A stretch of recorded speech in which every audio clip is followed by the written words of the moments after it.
Берем сковородку, нагреваем ее немножко, наливаем сюда растительное масло, у меня это буквально пару чайных ложек оливкового масла, и выкладываем сюда сейчас грибы.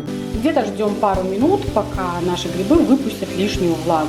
Ее нужно выпарить.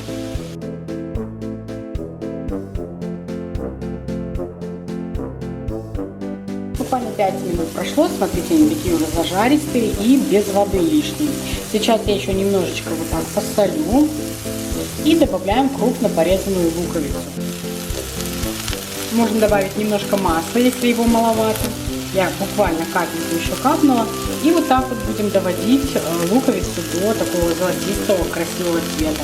Пахнет очень приятно. Грибочки с луком просто божественный аромат. Ждем еще пару минут. Периодически можете помешивать. Все, друзья, все готово. Лука, кстати, может быть побольше, если любите. А сейчас последний ингредиент, самый простой и быстрый в приготовлении. Это яйца. Выбиваем сюда яйца. Солим, перчим и доводим яйца до нужной кондиции. Если хотите, чтобы они были полностью готовы, накрываем крышечкой, на маленьком огне доводим. Тем временем идем на мой огород, смешной огородик. И сейчас нам нужна зелень.